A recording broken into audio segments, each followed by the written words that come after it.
नमस्कार दोस्तों, स्वागत है आपका हमारे इस द हिंदू और दैनिक जागरण के न्यूज़ एडिटोरियल के अंदर। ठीक है, आज 14 सितंबर है, तो चलिए शुरू करते हैं। और अगर आप चैनल पर नए हैं तो चैनल को सब्सक्राइब कर लीजिए और साथ ही साथ वीडियो को शेयर कर दीजिए। ठीक है, पहला जो हमारा आर्टिकल है, ये हमारा आर्टिकल हमारा दैनिक जागरण से संबंधित है, जिसके अंदर कहा गया पर्यावरण संरक्षण में एकजुटता का परिणाम। ठीक है, ये आर्टिकल है हमारा ओजोन परत के क्षरण से संबंधित। इसमें कहा गया है जो अमेरिका की एक एजेंसी है जिसका नाम है national oceans and atmospheric administration ने के वैज्ञानिकों ने अध्ययन किया, जिसमें कहा गया है जो 1980 के तुलना में आज जो ओजोन क्षरण हो रहा है वह लगभग आधा है। ठीक है, तो ये हमारे लिए क्या है, एक अच्छे परिणाम है। यानी हम कह सकते हैं जितना 1980 के दशक में ओजोन का नुकसान हो रहा था वह आज की तुलना में यानी ज़्यादा हो रहा था, यानी आज उसकी तुलना में आधा हो रहा है। ठीक है, अगला क्या है, अभी जो उसमें ओजोन परत के बारे में बताया गया, जो हमारी जो समताप मंडल में स्थित ओजोन परत पृथ्वी की रक्षा का कवच मानते हैं। ठीक है, हम कहते हैं जो समताप मंडल में जो ओजोन परत है वह हमारी पृथ्वी की रक्षा करती है, क्योंकि वहाँ से आने वाली जो पराबैंगनी किरणें होती हैं उनको वह रोकती है। ठीक है, पराबैंगनी किरणें भी अलग अलग प्रकार की, जिसमें A, B, C 3 प्रकार की ये किरणें होती हैं, उनमें से उसको रोकती है। ठीक है, इसके अंदर कहते हैं भी जो ओजोन परत की यानी कहा भी जो गैसें से ओजोन परत का क्षरण होता है उसका केवल ओजोन परत ही नुकसान नहीं होता है, कहीं ना कहीं हमारा जो वैश्विक तापमान है उसमें भी क्या होती है, बढ़ोतरी होती है। यानी कहीं ना कहीं हमारी जो ग्लोबल वार्मिंग की जो स्थिति है वह भी और ज़्यादा भयावह होती जाती है। ठीक है, इसके अंदर आके कहा भी ओजोन परत की सांद्रता कम करने के वह हमने देख लिया भी पराबैंगनी किरणें हैं उनको वह अवशोषित करती है। ठीक है, आगे इसके अंदर कहा गया भी इसमें अंदर कुछ गैसों का एग्जाम्पल दिया गया है, जैसे इसमें कहा गया है, इसमें क्लोरोफ्लोरोकार्बन का बात किया गया, जैसे हाइड्रोक्लोरोफ्लोरो बात किया गया, कार्बन टेट्राडाइड का बात किया गया है, मिथाइलाइट।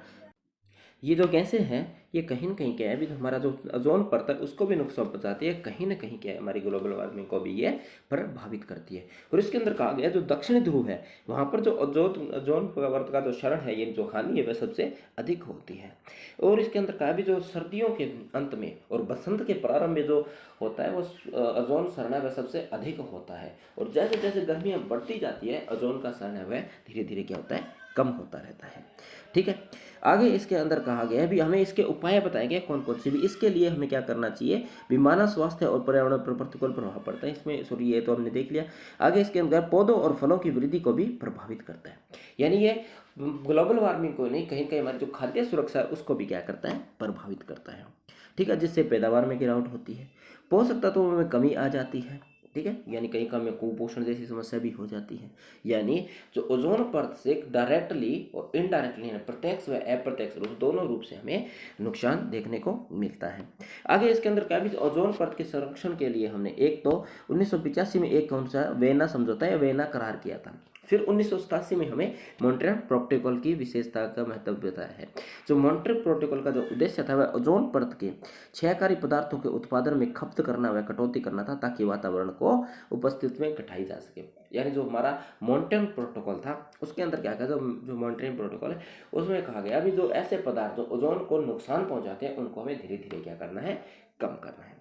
ये तो एक दो सोल्यूशन बताए गए कि अभी ओजोन परत की सुरक्षा सुनिश्चित करना क्या है, हमारा सबका कर्तव्य है, किसी एक व्यक्ति का नहीं है या किसी सरकार का नहीं है या कोई विकसित देश या विकासशील देश का नहीं है, हमारे सबका यह कर्तव्य है। और हमें ऐसे उपकरण खरीदने चाहिए जो ओजोन परत के लिए नुकसानदायक न हो, यानी ऐसी गैसें हैं या ऐसे जो हम कहते हैं भी जो कई बार जो हमारे जो AC होती है या जो रेफ्रिजरेटर्स होते हैं तो उनसे में क्या क्या क्लोरोफ्लोरो गैस भरी जाती थी हमारे यानी शीतलन यानी ठंड के लिए। तो उन चीज़ों को खरीदने से हमें परहेज करना चाहिए ताकि हम कहीं ना कहीं ओजोन परत को क्या कर पाएँ, नुकसान से बचा पाएँ। ठीक है, आगे एक देख लेते हैं ओजोन परत के बारे में थोड़ा सा क्या अभी वायुमंडल में पराबैंगनी किरणें जो ओजोन परत का नुकसान होता कैसे, जैसे क्या है जो क्लोरोफ्लोरोकार्बन से जो क्लोरीन परमाणु को पृथक करता है, जिससे क्या होता है भी जो सूर्य की किरणें हम देखते हैं जो ओजोन है वो O3 होता है। ठीक है, तो जब इसके ऊपर क्लोरोफ्लोरोकार्बन पड़ती है तो वह इसको तोड़कर O2 और O में कन्वर्ट कर देता है। ठीक है, इसका एक अणु तोड़ देता है और ऑक्सीजन को अणु जिसमें जिसको हम कहते हैं क्लोरीन कार्बन डाइऑक्साइड का निर्माण करते हैं। किसका निर्माण करते हैं, फिर ये मिलकर ये निर्माण करते हैं क्लोरीन मोनोऑक्साइड का।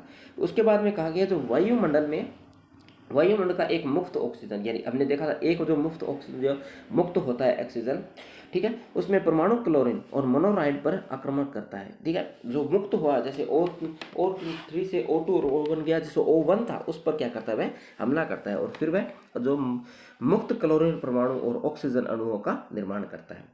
और इससे हम कह सकते हैं यह जो प्रक्रिया लगभग 100 वर्षों तक के दौरान भी दोहराई जाती है, यानी ऐसी जो प्रक्रिया है वो आने वाले 100 वर्षों तक चलती रहती है। क्लोरोफ्लोरोकार्बन है जिसके बारे में देखते हैं, जो क्लोरोफ्लोरोकार्बन 11 है, जिसको हम बोलते हैं ट्राइलोमेथाइलिन के रूप में भी जाना जाता है। और ये कई क्लोरोफाइड कार्बन, जिसको बोलते हैं क्लोरोफ्लोरोकार्बन रसायनों का एक समूह है, जिन्हें 1930 के दशक के दौरान शुरू किया गया था। किसके लिए? शीतलन मतलब एसी के लिए, यानी जो हमें ठंड के लिए विकसित किया गया था, ठीक। क्लोरोफ्लोरोकार्बन समतापीय मंडल ओजोन क्षरण के लिए प्रमुख जिम्मेदार है, यानी ये जो गैस है वह ओजोन परत को नुकसान पहुंचाने के लिए प्रमुख जिम्मेवार है। वायुमंडल में क्लोरोफ्लोरोकार्बन के अणु टूट जाते हैं और वह क्लोरीन परमाणु को छोड़ देते हैं और इससे वह परत के तेजी से क्षरण होता है। बस यही हमने देख लिया है। इसी के साथ आगे इसमें कहा गया जो 1 टन क्लोरोफ्लोरोकार्बन लगभग 5000 टन कार्बन डाइऑक्साइड के बराबर है। और हम जानते हैं भी कार्बन डाइऑक्साइड एक ग्लोबल जो ग्रीन हाउस गैस यानी जो तापमान बढ़ाने के लिए काफ़ी जिम्मेवार है, ठीक है। हमारा जो अल्बेडो प्रभाव है उसको ये रोकती है, जिससे हम कह सकते हैं जैसे 1 टन हम क्लोरोफ्लोरोकार्बन का उत्सर्जन करते हैं तो हम 5000 टन कार्बन डाइऑक्साइड के बराबर का उत्सर्जन करते हैं, जिसमें केवल ओजोन परत का ही नुकसान नहीं होता, कहीं ना कहीं हमें ग्लोबल वार्मिंग या तापमान जैसी स्थिति भी उत्पन्न होती है, ठीक है। आगे लगभग यही चीज़ इसकी दे रखी है। चलिए जो हमारा नेक्स्ट आर्टिकल है, अगला आर्टिकल हमारा है द हिंदू से संबंधित है, ठीक है। द हिंदू में जो पैटर्न का हमारा जो इकोसिस्टम है, यानी जो पैटर्न से संबंधित भारत में जो पर्यावरण बना हुआ है उससे संबंधित ये आर्टिकल है। इसमें कहा गया जो प्रधानमंत्री की आर्थिक सलाहकार परिषद ने एक रिपोर्ट जारी की है, जिसके अंदर उन्होंने कहा है भी हमें जो पेटेंट आधारित पारिस्थितिकी तंत्र है उसमें जल्दी से जल्दी निवेश करने की क्या है, आवश्यकता है, ठीक है। क्यों आवश्यकता है? क्योंकि एक ज्ञान आधारित अर्थव्यवस्था में तकनीकी और नवाचार को बढ़ावा देना एक मजबूत पेटेंट प्रणाली पर प्रकाश डालता है। यानी जितनी हमारी पेटेंट प्रणाली मजबूत होगी उतना ही निवेश को और नवाचार को बढ़ावा मिलेगा। एग्जाम्पल के थ्रू अगर देखना चाहें भी, जहाँ पर अगर नवाचार या पेटेंट से संबंधित कठोर कानून है, ठीक है, तो वहां पर क्या होंगे भी लोग नवाचार की तरफ ज़्यादा आकर्षित होंगे, यानी अगर वह नई खोज करते हैं तो उससे ज़्यादा से ज़्यादा लाभ मिलेगा। अगर ऐसी स्थिति हो भी पेटेंट करने के बाद सरकार उसके पे ज़्यादा ध्यान ना दे या उस पर कोई कड़े कानून ना हो, तो उन्होंने पेटेंट बनाया, कल में कोई और जाके उसकी कॉपी कर लेगा। तो उससे क्या होगा, जो नवाचार की जो स्थिति रखते हैं, यानी जो नवाचार के बारे में सोच रखते हैं या बनाने की प्रयास करते हैं, तो वह कहीं ना कहीं इससे क्या होंगे, आघात होंगे और वह नवाचार की तरफ आगे नहीं बढ़ेंगे, ठीक है। तो इसलिए कहा भी नवाचार में हमें और ज़्यादा निवेश करने के साथ साथ कहीं ना कहीं हमें कड़े कानून बनाने की भी आवश्यकता है। भारत में पेटेंट आधारित आवेदनों की कुल संख्या में तो बढ़ोतरी हुई है। इस रिपोर्ट में कहा है भी कुछ समय से जो आने और जो हमारे जो आवेदन है उसमें तो बढ़ोतरी हुई है, और जो कि पिछले जो दशक से 2 गुना अधिक है, ठीक है।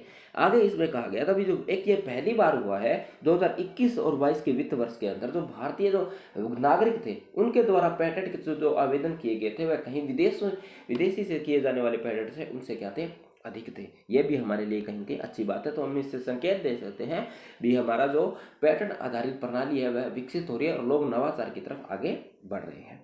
और रिपोर्ट में चिंता की वह बात कही गई, चिंता किस बात की कही गई, जो पेटेंट आधारित आवेदन तो मिल रहे हैं मगर जो प्रोसेसिंग हो रही है, यानी जो पेटेंट मिलने का जो समय है वह दिनों दिन लेट होता जा रहा है, यानी लोगों को पेटेंट मिलने में समय ज़्यादा लग रहा है, जिसकी वजह से क्या होगा भी लोगों का जो मोह है इसकी तरफ कम होता जा रहा है। इसके बाद इंपॉर्टेंट हो जाए तो हमारे बौद्धिक संपदा अधिकार नीति, ये क्या कहती है भी समाज के सभी वर्गों में बौद्धिक संपदा अधिकार के आर्थिक, सामाजिक व सांस्कृतिक लाभों में जागरूकता पैदा करना। सीधी सी बात है भी हमें बौद्धिक संपदा से संबंधित लोगों में जागरूकता पैदा करने की जरूरत है। दूसरा इस नीति के अंदर क्या था कि बौद्धिक संपदा अधिकारों का सृजन को बढ़ावा देना, ठीक है, यानी कहीं के लोगों को इससे जागरूक होता है, वो कहीं का जो अधिकार है उनमें भी बढ़ावा देना, यानी जो उनको अधिकार मिलेंगे पेटेंट के बाद वो भी उनको ज़्यादा मिलेंगे। अगला कहता है मजबूत और प्रभावी बौद्धिक संपदा नियमों को अपनाना ताकि बौद्धिक संपदा के हकदार और लोकहित के बीच संतुलन कायम हो सके, ठीक है। अगला कहता है सेवा आधारित बौद्धिक संपदा अधिकार पर प्रशासन को आधुनिक और मजबूत बनाना। अगला है व्यवहारीकरण के जरिए बौद्धिक संपदा अधिकार का मूल्य निर्धारण करना। बौद्धिक संपदा अधिकार के उल्लंघनों का मुकाबला करने और प्रवर्तन न्यायिक और व्यवहार को मजबूत करना। यानी बौद्धिक संपदा जो उल्लंघन होता है, अगर किसी मामले में जो बौद्धिक संपदा यानी पेटेंट का उल्लंघन होता है या कोई जानबूझकर किसी के साल्ट का या किसी के वस्तु का क्या करता है, कॉपी करता है, तो उस पर कड़े उल्लंघन हो, उस पर कड़ी सजा हो, तो भी क्या होते हैं, लोगों को इसके प्रति क्या होगी, कहीं ना कहीं विश्वास उत्पन्न होगा और लोग नवाचार की तरफ ज़्यादा से ज़्यादा आकर्षित होंगे। ठीक है। मानव संसाधनों की शैक्षणिक प्रशिक्षण अनुसंधान क्षमता को मजबूत बनाना और बौद्धिक संपदा अधिकारों को कौशल बनाने का प्रयास करना या निर्माण करना। ठीक है। ये सारे के सारे जो बौद्धिक संपदा नीति 2016 थी, उसके हमने क्या लिखे थे, टारगेट रखे थे। जो अगला जो आर्टिकल है वह हमारा दैनिक जागरण से संबंधित है। ये राजभाषा से संबंधित, जो हमारी हिंदी जो हमारी क्या है राजभाषा है, उससे संबंधित है। ठीक है। इसमें कहा गया, जो हमने जो स्टार्टिंग में जो हमने कल भी एक आर्टिकल देखा था, जिसमें हमने 14 सितंबर 1949 को जो राष्ट्रीय भाषा से संबंधित जो स्वीकृति मिली थी हमें, इसमें हमने देखा था भी जो 20 से अधिक लोगों ने पक्ष और विपक्ष में क्या किए थे, यानी वोट डाले थे। ठीक है। लास्ट में जो हमारे जो एक संसद सदस्य थे, उनके एक वोट के कारण इनमें क्या हुआ था, ये राजभाषा के रूप में चुनी गई थी। ठीक है। इसमें लोगों का मानना था भी जो हिंदी है वह बहुसंख्यकों की भाषा है के तौर पर राजभाषा बनाई गई थी, परंतु समस्त भारत में नहीं। इसलिए इसे समूची जनता के संघवाद यानी जो संघवाद कायम करने के लिए अंग्रेजी को अप्रयास किया गया था। यानी हमने अंग्रेजी को एक राजभाषा के रूप में चुना था, मगर कहीं ना कहीं हमने जो अंग्रेजी थी उसको अस्थायी रूप से यानी 15 वर्षों के लिए चुना था। भी जो कार्यकारी परिषद होगी, हम 15 वर्षों के लिए क्या करेंगे, अंग्रेजी का प्रयोग करेंगे। इसमें आगे क्या है, संसद के दोनों सदनों में हिंदी के कामकाजी प्रतिशत बढ़ा है। भी जो वर्तमान समय में अगर हम देखें तो संसद के अंदर जो हिंदी का जो कामकाजी क्षेत्र है वह बड़ा है, यानी जो आजकल जो काम होता है वह हिंदी में ज़्यादातर होता है। ठीक है। हिस्सेदारी और भाषाई राज्यों के सांसदों की जो सांसदों व सदस्यों में अंग्रेजी के बजाय हिंदी पर चर्चा का प्राधान्यता देते हैं। यानी जो सांसद है वे भी कहीं कहीं अंग्रेजी में विचार करने से ज़्यादा हिंदी में विचार करना ज़्यादा पसंद करते हैं। इसी के साथ जो संयुक्त राज्य के बात दे रखे, जो यूएन था, उसमें भी हिंदी में कामकाजी शुरू किया गया था। जो हिंदी के अंदर उसमें भी कामकाजी क्या किया गया था, शुरू किया गया था। इसके साथ कहा गया जो अमेरिकी सरकार है, ठीक है, जो हमारी कहते हैं जो अमेरिकी सरकार की जो वेबसाइट है, विदेश मंत्रालय की जो वेबसाइट है, उसको भी हिंदी में ट्रांसलेट किया गया है। तो इस हिसाब से हम देख सकते हैं भी जो हिंदी का जो वर्चस्व है या तो हम कह सकते हो विस्तार है या जो दायरा है वह दिनों दिन क्या होता है, बढ़ता जा रहा है। और इसके अंदर कहा गया जो दक्षिण क्षेत्र है हमारा, यानी जो भारत का जो दक्षिणी हिस्सा है, वहाँ भी कहीं न कहीं क्या हमारी हिंदी है वह दिनों दिन क्या करती है, बढ़ती जा रही है। साथ ही साथ इसमें कहा गया भी 2022 के अंदर जो चिकित्सा है, जो हमारी कहते हैं जिसको हमें साइंस बोलते हैं, जो बायोलॉजी जैसे सब्जेक्ट होते हैं, जो मेडिकल सब्जेक्ट होते हैं, उनमें भी हिंदी को नए नए अध्याय यानी नए प्रकार के जो हम कहते हैं पाठ्यक्रम जोड़े गए हैं हिंदी से संबंधित। ठीक है। इसी के साथ इसमें कहा गया जो व्यापारी तबका है उसने हिंदी को काफ़ी पहले अपना लिया था। जैसे हम विज्ञापन देखते हैं, ठीक है, जो विज्ञापन क्या होता है, हिंदी में ज़्यादातर विज्ञापन बनाए जाते हैं भारत के अंदर। इससे क्या होता है भी लोग ज़्यादा उसके साथ जुड़ पाते हैं और उनका ज़्यादा से ज़्यादा क्या होता है, व्यापार बढ़ता जाता है। ठीक है। इससे आप कह सकते हैं जो स्थानीय भाषाओं में अगर हम कम्युनिकेशन करते हैं तो उससे लोगों के बीच में क्या होता है, जागरूकता और बेहतर तरीके से फैलती है। ठीक है। फिर इसके अंदर क्या गया, जो हमने राष्ट्रीय नीति 2020 बनाई है उसके अंदर भी है जो हिंदी के अनुसंधान के अंदर काफ़ी यानी विकसित करने का प्रयास किया गया है। राष्ट्रीय शिक्षा नीति का उद्देश्य भी क्या है, भी एक ऐसी पीढ़ी का निर्माण करना है हमें, ठीक है, जो सांस्कृतिक परंपरा, ठीक है, क्या अतर्गोद यानी कहीं ना कहीं अपनी जो सांस्कृतिक परंपरा है उस पर गौरव करे और समीक्षात्मक चिंता यानी चिंतन का मतलब क्या है, भी जो ऐसा चिंतन करे या जो इस प्रकार की सोच रखे जो हमें जो तथ्यों आधारित बात करे। ठीक है। और सृजनात्मक कल्पना यानी कहीं न कहीं हमें नवाचार का बढ़ावा देने से संबंधित, जिसमें भारत और भारतीय जीवन परंपरा का गौरव भाव भी शामिल है। ठीक है। ऐसे मानव का हमें निर्माण करना है जो नवाचार से संबंधित, अनुसंधान से संबंधित, अपनी पारंपरिक संस्कृति से संबंधित या अपनी जो संस्कृति है उस पर क्या करें, गौरव करें। ठीक है। आगे इसके अंदर एक एग्जाम्पल दिया गया है, अभी कहीं न कहीं जो अभी जो दास्ता की बात होती है, हमने जो आईएनएस विक्रांत का किया गया था तो प्रधानमंत्री मोदी जी ने जो दास्ता की जो मानसिकता थी उसको त्याग करने की बात कही थी। तो इसमें कहा गया भी जब तक हम अपनी स्थानीय भाषा का प्रयोग नहीं करेंगे तब तक हम क्या करेंगे, दास्ता की जो हमारी जो मानसिकता है उसको त्याग नहीं सकते। इसके बाद जो 1857 की क्रांति के बाद जो कहता है जो पंजाब में क्या था भी, कहीं ना कहीं जो अंग्रेजी भाषा था उसको क्या कर दिया था, यानी अधर्म बता दिया गया था। जो अगर आप अंग्रेजी भाषा का प्रयोग करते हो तो कहीं ना कहीं क्या यहाँ पर अधर्मिक बात करते हो। इसी के साथ जो बंगाल बंगाल हुआ था, यानी बंग भंग हुआ था, या बंगाल का विभाजन हुआ था, तब भी आंदोलनकारियों ने जो स्वदेशी आंदोलन चलाया था तो उसमें भी बंगाली भाषा का प्रयोग किया था, ताकि स्थानीय भाषा का प्रयोग कर लोगों को ज़्यादा से ज़्यादा जोड़ा जा सके। ठीक है, साथ ही साथ इसमें आगे कहा गया जो भारत में नागरिक को शिक्षा, स्वास्थ्य, न्याय भारत की भाषा में ही में उपलब्ध करवाया जाए। यानी अगर हम शिक्षा है या स्वास्थ्य संबंधित प्रक्रिया है, अगर हम उन्हें स्थानीय भाषा में प्रोवाइड करवाएंगे तो अच्छे से हम दे पाएंगे। अगर उसके अंदर हम अंग्रेजी का प्रयोग करेंगे तो हम पीछे एक रिपोर्ट आई थी जिसमें कहा गया था सिर्फ 5% लोग ही भारत में अच्छे से अंग्रेजी जानते हैं, 95% लोग अंग्रेजी या स्थानीय भाषा ही जानते हैं, अंग्रेजी भाषा नहीं जानते हैं। तो इस प्रकार से हम जो अगर ऐसे सोचते हैं तो हम 5% लोगों का ही विकास कर पाएंगे, जबकि 95% लोग ऐसे हैं जो अंग्रेजी को नहीं जानते हैं। ठीक है, बाकी क्योंकि राजभाषा पे इतना जिक्र हो रहा है तो कहीं ना कहीं क्वेश्चन यहाँ से एवेंस या प्रीलिम्स के अंदर आपको ज़रूर मिलेगा। ठीक है, इसी के अंदर कहा गया भी जो हम देखते हैं अभी जो दूसरी भाषाएं होती है, साउथ में अगर हम कन्नड़ में और तेलुगु में बात करनी है तो अगर दोनों को भाषा नहीं आती तो अंग्रेजी में बात करते हैं। इसी के साथ इन्हें असम के जो हमारा पूर्वोत्तर राज्य है वहाँ पर भी अगर वार्तालाप होता है दो भाषाओं के मध्य में, तो अगर दोनों को भाषा नहीं आती तो वो अंग्रेजी में वार्तालाप करना ज़्यादा पसंद करते हैं। तो इस पर बात किया गया वो अंग्रेजी में वार्तालाप कर सकते हैं, क्यों ना वह बात है हिंदी में कर सकें, ताकि हम अपने राजभाषा को और ज़्यादा विस्तार कर पाएँ। ठीक है, अभी हिंदी दिवस पर निश्चित रूप से एक सवाल खड़ा होना चाहिए भी, ये हमने देख लिया भी जो कन्नड़ में किस प्रकार की समृद्धि है। ठीक है, साथ में कहा हिंदी के साथ साथ हमें क्षेत्रीय भाषाएं हैं हमारी, सिर्फ हिंदी ही नहीं, जो हमारी क्षेत्रीय भाषाएं, जो हमारी क्षेत्रीय संस्कृति है उसको भी हमें क्या देना चाहिए, बढ़ावा देने का प्रयास करना चाहिए। ठीक है, ये जो हमारा आर्टिकल था। बाकी जो संवैधानिक प्रावधान क्या हमारे जो इसके से संबंधित, इसमें क्या है जो भारतीय संविधान के अनुच्छेद भाग 17 के अंदर अनुच्छेद 143 और 151 के बीच में राजभाषा से संबंधित उपबंध शामिल किए गए हैं। राजभाषा के उपबंध 4 शीर्षकों कौन से, संघ भाषा, क्षेत्रीय भाषा, न्यायिक भाषा, विधिक पाठ और अन्य विशेष भाषाओं के रूप में सम्मिलित किए गए हैं। संविधान की 8वीं सूची में कितनी भाषाएं, 22 भाषाएं शामिल हैं। ठीक है, तो इसमें मूलतः 14 भाषाएं थी, बाकी ये भाषाएं जिसमें असम, बंगाली, ये काफ़ी भाषाएं यहाँ पर पढ़ सकते हैं।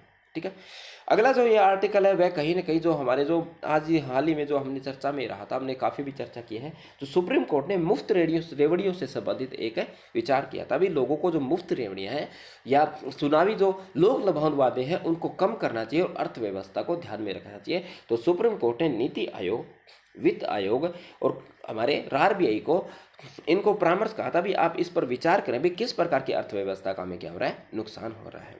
ठीक है, तो इसमें क्या इस आर्टिकल में बताया गया अभी हाल ही में क्या भी कुछ सरकारों ने मुफ्त में बिजली देने की बात कही गई थी, तो ये कहीं ना कहीं हमारी अर्थव्यवस्था पर कितना नुकसान पहुंचता है। साथ ही इसमें कहा गया जो बिजली कंपनियां हैं, जो पीछे ऐसे राजनीतिक जो दल थे उन्होंने वादे किए थे, उसकी वजह जो बिजली वितरित कंपनियां उनको करोड़ों का नुकसान हुआ था, जिसकी भरपाई सरकार को अपने खजाने से करनी पड़ी थी। ठीक है, और कहीं ना कहीं ये कहा भी अगर एक दल ऐसे लोक लुभावन वादे करता है तो दूसरा जो दल होता है वह कहीं ना कहीं उस दल से प्रभावित होकर मजबूरन ऐसे वादे करने को क्या होता है, प्रभावित होता है।